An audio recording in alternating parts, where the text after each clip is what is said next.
তো সেদিন ছিল ক্রিসমাস আর ফাইনালি ইভিনিং ডিউটি সেরে রেডি হয়ে কোনোভাবে বেরিয়েছিলাম। সেরকম কিছু যায়নি, মেনলি বাইরে ডিনার করতে গিয়েছিলাম আর রাস্তাঘাট ভীষণ সুন্দর করে সাজিয়েছিল, দারুণ লাগছিল দেখতে। আর অ্যাজ ইউজুয়াল সমস্ত রেস্টুরেন্টও ভীষণ সুন্দর সাজিয়েছিল। আমরা গিয়েছিলাম সিল্কিনে, অ্যাম্বিয়েন্সটা এখানকার ভীষণ ভীষণ ভালো আর খাওয়া দাওয়ার অবভিয়াসলি দারুণ ছিল। তো প্রথমে স্টার্টারে নিয়েছিলাম ক্রিসপি চিলি বেবিকর্ন আর চিকেন টিক্কা কাবাব। আমি যেমন বললাম খাবার দাবার এখানকার সত্যি ভীষণ ভালো, যে কোনো পারপাসফুল হলেও সুন্দর খাবার দাবার থাকে। তারপর মেন কোর্সে নিয়েছিলাম chicken hakka noodles, my all time favourite, আমার দারুণ লাগে খেতে।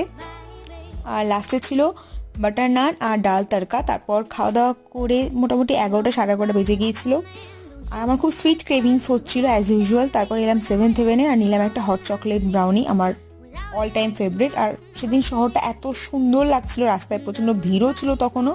আর তারপর লাইট দেখতে দেখতে বাড়ি চলে এলাম, এরকমই কাটলো।